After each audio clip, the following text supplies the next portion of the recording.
Tuhan bersamamu.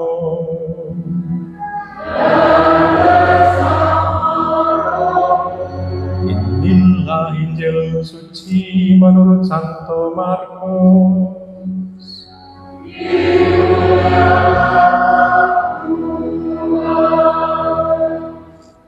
Sekali peristiwa, ketika Yesus dan murid-muridnya masuk ke sebuah rumah, orang banyak datang lagi berkerumun sehingga makan pun mereka tidak dapat.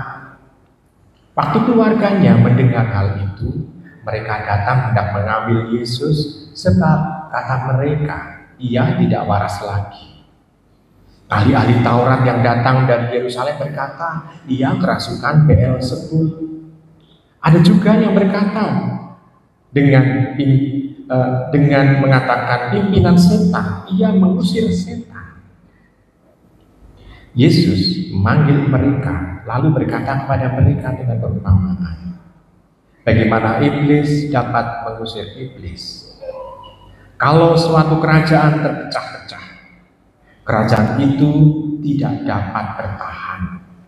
Dan jika suatu rumah tangga terpecah-pecah, rumah tangga itu tidak dapat bertahan.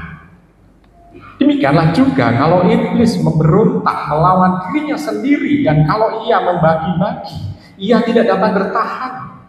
Malahan sudah tamatlah riwayatnya.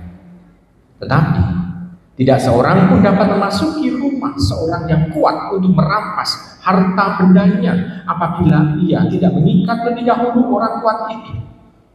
Sesudah itu barulah ia dapat merampok rumah itu. Sesungguhnya aku berkata kepadamu, semua dosa dan hujat apapun yang diucapkan anak-anak manusia dapat diampuni. Tetapi siapa saja yang menghujat Roh Kudus tidak mendapat ampun selama-lamanya. Ia bersalah karena berbuat dosa yang kekal. Yesus berkata demikian karena mereka mengatakan bahwa ia kerasukan roh jahat. Lalu datanglah ibu dan saudara-saudara Yesus. Sementara berdiri di luar, mereka menyuruh orang memanggil Yesus. Ada orang banyak duduk mengelilingi dia. Mereka berkata kepada Yesus, lihat, ibu dan saudara-saudaramu ada di luar dan berusaha untuk menemui engkau. Jawab Yesus kepada mereka, siapa ibuku dan siapa saudara-saudaraku? Yesus memandang orang-orang yang duduk di sekelilingnya dan berkata, inilah ibuku dan saudara-saudaraku. Siapa saja yang melakukan kehendak Allah, dialah saudaraku laki-laki, saudaraku perempuan, dan demikianlah sabda Tuhan.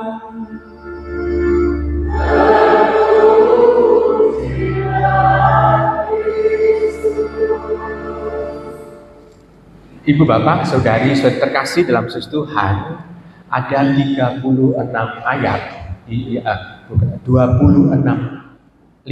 ayat maksud saya, 15 ayat dari bacaan ini yang kita baca, namun ini menurut Markus. Kalau Markus itu melukiskan atau menggambarkan selalu singkat. Tetapi karena ini ada 15 ayat, maka ada penuh pesan. Nah, ibu bapak sudah kasih, karena penuh pesan, maka kita mencoba untuk hati-hati di dalam kita mengamati Injil ini. Yang pertama, kita bisa melihat Tuhan Yesus itu dianggap orang gila karena bisa mengusir setan juga. Kita bisa melihat kalau mengusir setan. Bahkan pengusiran setan sampai sekarang dibawa juga dalam tradisinya oleh gereja Katolik dengan disebut dengan eksorsisme. Nah, kita mencoba nanti untuk melihat apa itu eksorsisme juga. Lalu berikutnya kita melihat bagaimana keprihatinan seorang ibu yang melihat anaknya itu dikatakan gila, dikatakan kerasukan setan, segala macam. Dia merasa bahwa anaknya tidak diterima oleh orang banyak. Maka dia kepingin untuk merengkuh anaknya, membawa balik ke rumah. Kita bisa melihat bagaimana seorang ibu yang seperti itu. Namun justru Tuhan itu menggunakan peristiwa ibu yang datang itu untuk menjelaskan siapa ibu dan siapa saudara-saudarinya. Justru menjadi bahan pemartaan. Lalu yang ketiga adalah pesan kepada Tuhan Yesus. Siapa yang menghujat dia dan yang mungkin itu menolak dia, dosanya masih diampuni. Tetapi siapa yang menolak atau menghujat Roh Kudus, dosanya tidak terampuni untuk selama-lamanya. Jadi ada 3 pesan itu. Ibu bapak saya terkasih, kita mencoba untuk hati-hati untuk menjelaskan. Saya juga mencoba untuk menjelaskan supaya tidak salah. Saya juga mencoba untuk berpikir kembali apa yang harus saya omongkan. Ibu bapak saya terkasih dalam Tuhan. Dikatakan di sana seorang ibu, kita berangkat dari yang kedua dulu, seorang ibu yang misalnya itu merasa sayang kalau anaknya itu dikata-katai atau ditolak oleh banyak orang. Seorang ibu, kasih ibu sungguh walaupun melihat penderitaan anaknya, dia tetap mau untuk merengkuh dan menerima. Ini ciri seorang ibu. Ciri seorang ibu yang penuh dengan keibuan. Karena toh kita juga menemukan pada zaman sekarang ada seorang ibu yang melahirkan tetapi tidak mempunyai aspek keibuan. Loh, kenapa? Karena menelantarkan anak, menitipkan anak di tempat pendidikan atau pengasuhan orang lain segala macam. Kan dia memang seorang ibu yang melahirkan tetapi tidak mempunyai aspek keibuan. Ya, sedangkan kalau Bunda Maria, dia memperlihatkan dia seorang ibu yang melahirkan Yesus. Dan dia mempunyai aspek keibuan yang mau merengkuh kembali. Walaupun yang direngkuh adalah anak yang sedang menderita. Menderita kenapa? Karena dia gila atau dia sesuatu yang tidak pada misalnya tidak ada dasarnya. Nah, ini kita bisa melihat seorang ibu seperti itu. Nah, justru Tuhan Yesus mau mengatakan ibuku itu karena dia mempunyai aspek, dia yang melahirkan dan juga mempunyai aspek keibuan, dia mempunyai kemampuan untuk mendengarkan firman Tuhan dan juga sekaligus melakukan firman Tuhan itu. Dia mau menegaskan bahwa seorang ibu pada dasarnya, bahkan dia tidak hanya menunjuk kepada Bunda Maria saja, namun kepada semua orang. Siapa saja yang mendengarkan firman Tuhan dan yang melakukan, dianggap sebagai bundanya.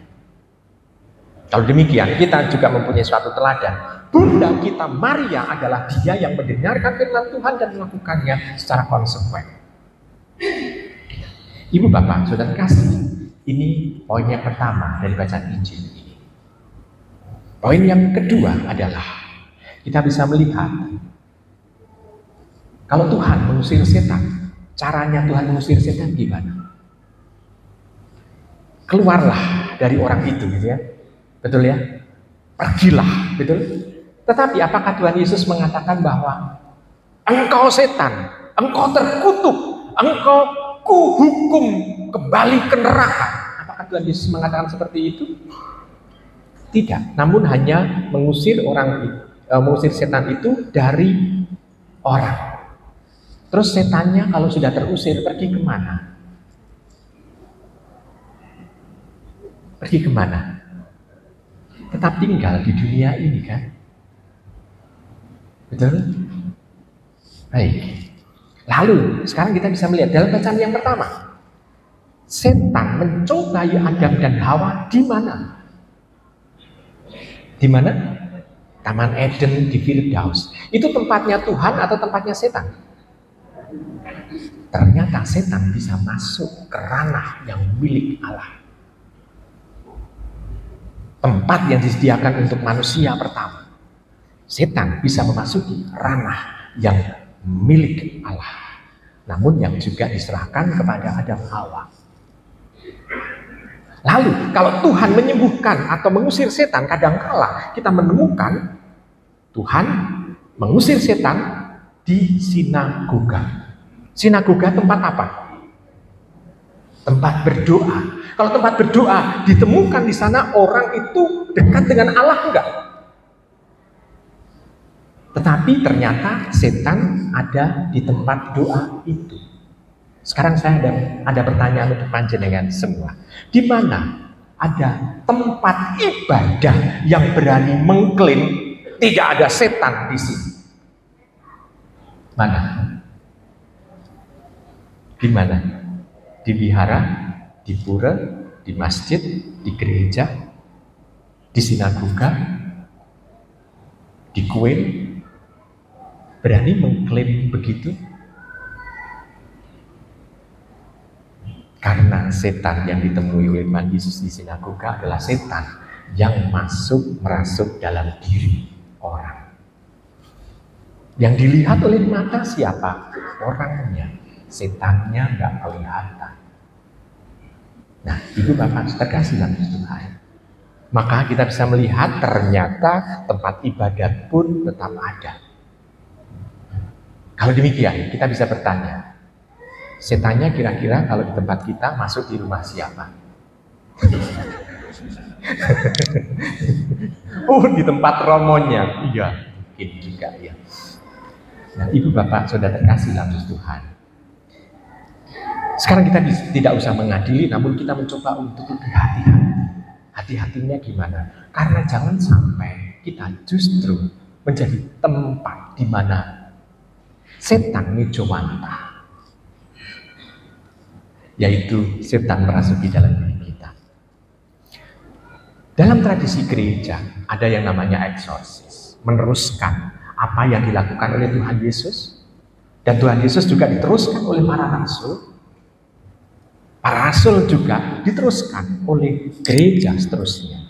Dalam gereja apostolik itu ada penerusan juga pengusiran setan, eksorsis. Dan dalam eksorsis itu, walaupun ini bukan sakramen, tetapi ini adalah ibadah resmi dalam liturgi kita. Pelakunya, karena ini ibadah resmi, maka seorang imam.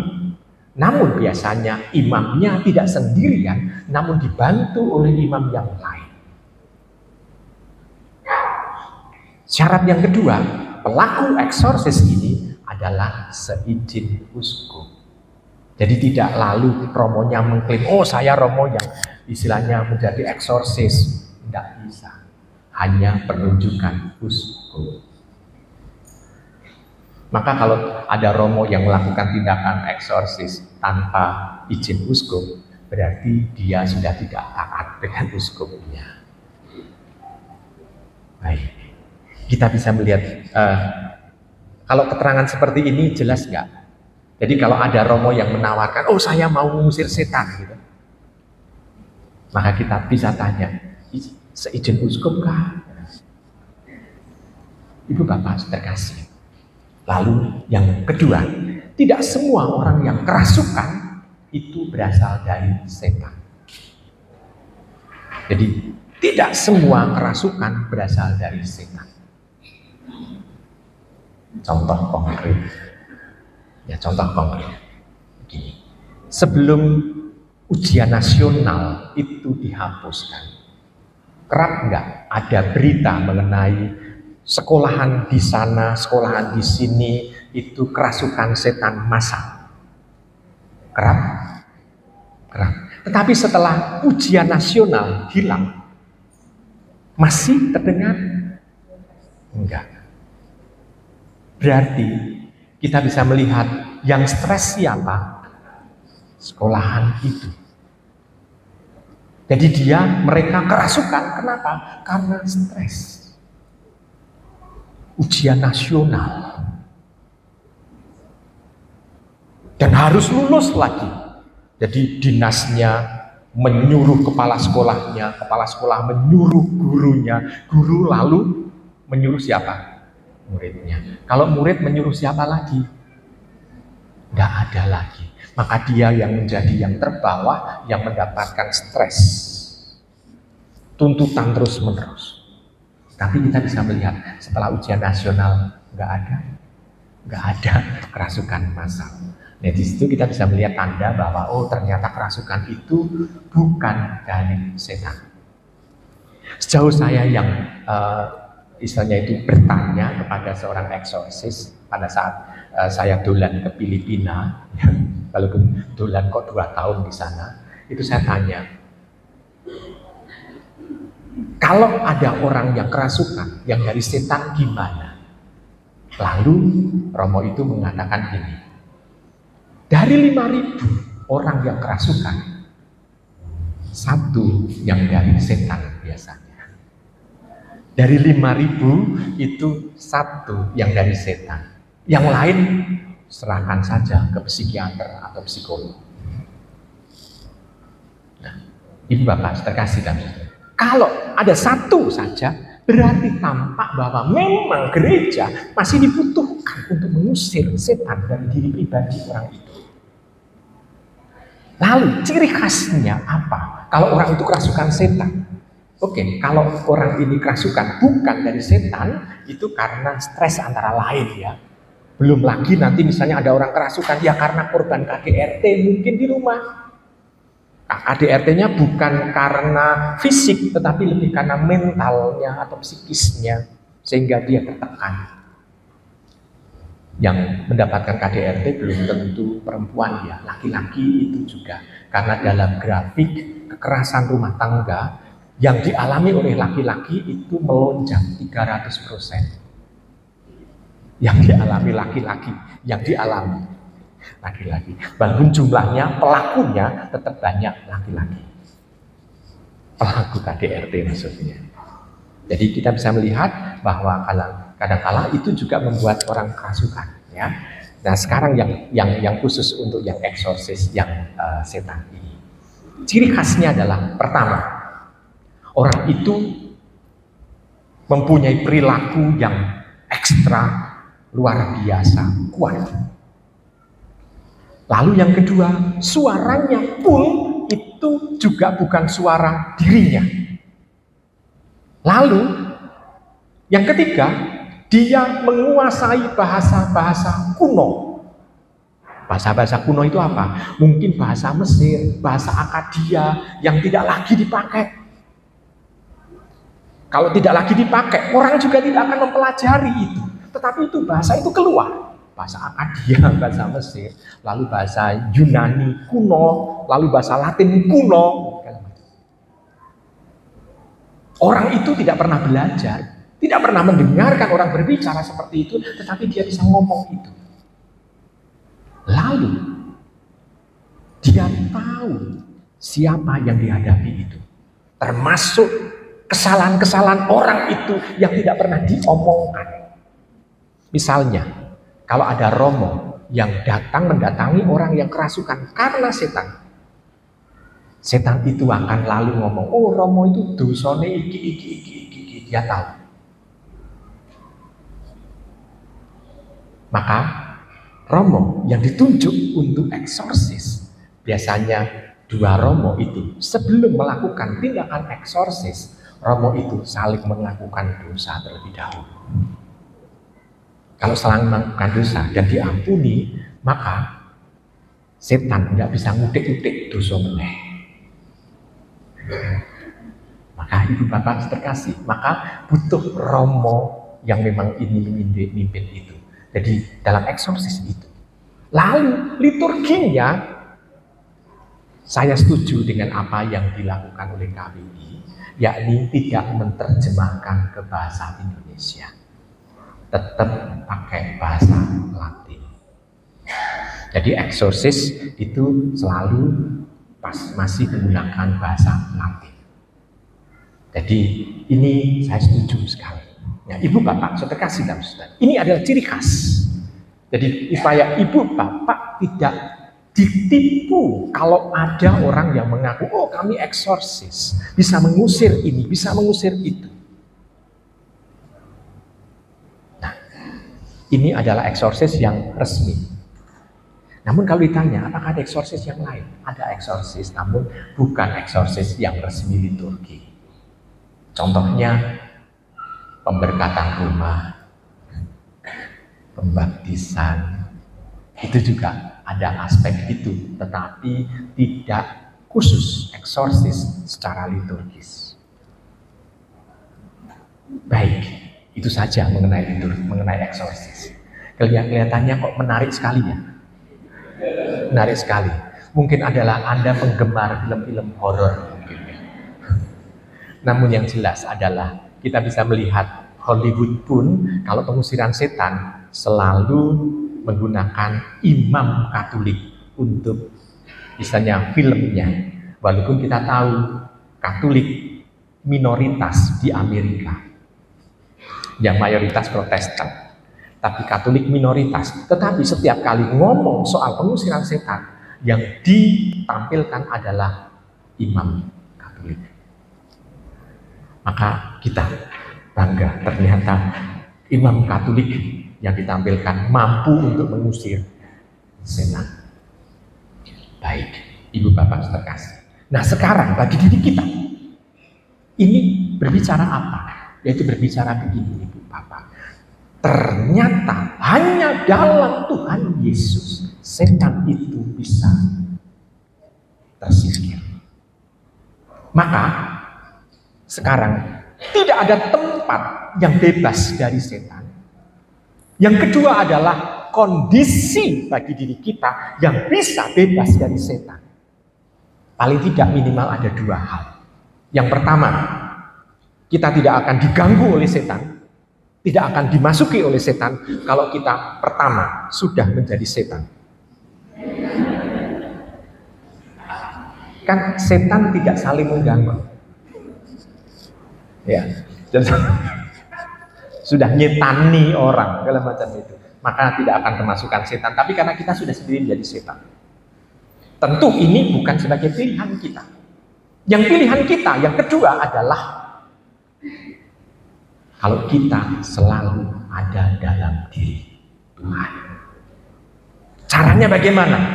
Setia untuk tetap menerima komuni suci, walaupun hosti itu kecil.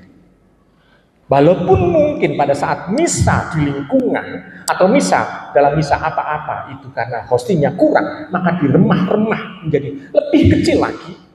Tapi itu adalah Tuhan Yesus yang kita terima untuk menyatu dalam kelemahan kita. Maka kita selalu dimampukan oleh Tuhan menyatu dengan diri Tuhan. Nah, kalau menyatu dengan diri Tuhan, maka pikiran dan hati kita pun hendaknya juga seperti Bunda Maria yang mendengarkan firman Tuhan dan yang melakukannya. Harus seperti itu. Ini adalah tanda bahwa dia bersatu dengan Tuhan Yesus. Nah, kalau sudah menyatu dengan Tuhan Yesus, maka segala macam roh jahat, setan tidak akan masuk dalam diri kita. Kenapa? Karena ada Tuhan. Maka kita secara fisik juga harus mengungkapkan doa. Tidak boleh lelah doa. Maka Ibu Bapak, untuk saudari-saudara kita yang mungkin karena ini ada streaming juga, yang hanya streaming tanpa menerima komuni suci, ada bahaya untuk itu juga. Ya, harus kita takut-takuti supaya mereka tetap mau untuk terlibat di dalam Ekaristi mingguan paling tidak. Maka Ibu Bapak terkasih dalam Tuhan, maka kita yang tahu bahwa setan itu ternyata pada saat pengusiran itu hanya diusir dari orang yang kerasukan, tetapi pergi kemana? Ya, ini masih di tempat yang dekat dengan kita. Maka kita harus bisa membentengi diri, yakni dengan Tuhan sendiri. Misteri, sakramen ini harus tetap kita rayakan. Lalu yang kedua, kita harus setia untuk tetap mengaku dosa. Tidak hanya Natal, Paskah saja, namun juga hari-hari yang lain. Karena kalau Natal, Paskah, banyak dosa yang lupa. Biasanya kalau orang mengaku dosa, dia nyebut dosa ini, dosa ini, dosa ini. Dosa yang keempat adalah saya lupa dengan yang lain. Atau ungkapannya, saya melakukan dosa yang saya sadari, yang tidak saya sadari. Rumusannya seringkali begitu. Tapi kan lupa. Maka supaya kita tidak lupa, maka lebih kerap untuk mengakukan dosa. Lalu juga, kalau kerap mengaku dosa, yang diuntungkan adalah romonya. Kenapa? Karena romonya pun ada kesaksian dari salah satu santa Romo yang kerap memberikan pengakuan dosa juga diluputkan dari setan. Maka kalau Anda mengaku dosa, Anda juga membantu kami, para Romo, supaya bisa kami sendiri tersingkir dari setan pula. Jadi kan saling membantu kan ya. Anda terbebas dari setan, Romonya pun juga terbebas dari setan juga. Nah, Ibu Bapak, Saudara kasih dalam Tuhan. Lalu poin yang ketiga dari bacaan Injil ini ada dikatakan, siapa saja yang menghujat Tuhan Yesus masih bisa diampuni. Namun yang menghujat Roh Kudus tidak bisa diampuni. Bagaimana ini dijelaskan? Ibu Bapak, agak panjang, nggak apa-apa ya. Ini khotbahnya sudah setengah jam loh ya. Kalau Anda perhatikan, sudah setengah jam loh ya. Ya, saya jelaskan sedikit saja. Kalau orang itu menghujat Roh Kudus, berarti orang itu menolak untuk melakukan kebaikan. Karena lahan Roh Kudus adalah dunia ini, dan Roh Kudus itu masuk dalam diri pribadi orang-orang, dan Roh Kudus itu sendiri yang mengajak orang untuk melakukan kebaikan, walaupun orang itu bukan orang Katolik, walaupun orang itu bukan orang Kristen, tetapi Roh Kudus memasuki diri orang-orang itu. Semua orang di seluruh dunia menjadi wahana Roh Kudus berkarya. Nah, kalau orang itu menolak Roh Kudus, berarti orang itu menolak melakukan kebaikan. Dan kalau orang itu melakukan kebaikan, maka yang dilakukan adalah kejahatan dan dosa terus-menerus. Maka kalau terus-menerus ini, maka apakah bisa diampuni? Sedangkan kalau menolak kehadiran, Tuhan Yesus, Yesus itu bukan Tuhan, itu masih bisa diampuni. Kenapa? Asalkan orang itu tetap melakukan kebaikan. Asalkan orang itu tetap melakukan seperti yang dilakukan oleh Tuhan Yesus. Menghormati manusia yang lain. Ibu Bapak, saudara kasih dalam Tuhan. Contoh konkret, Tuhan melakukan banyak mukjizat. Namun, dari orang yang mengalami mukjizat Tuhan Yesus, berapa orang sih yang menjadi pengikut Tuhan? Tidak semua orang itu menjadi pengikut Tuhan, kan? Kalau demikian kita bisa melihat bahwa Tuhan melakukan kebaikan untuk semua orang. Dan Tuhan tidak pernah mengatakan, kamu ikutlah aku. Justru Tuhan malah mengusir orang itu. Pergilah, jangan melakukan dosa lagi, gitu kan? Nah, Ibu Bapak, terkasih dalam Tuhan. Maka mari kita bersama-sama mengungkapkan hal yang luar biasa dalam kehidupan ini, yakni mencoba untuk bersatu dengan Allah, bersatu dengan Bapa, Putra, dan Roh Kudus, sehingga kita bisa menjadi pribadi yang menampakkan diri orang Katolik yang tangguh. Selamat merenung.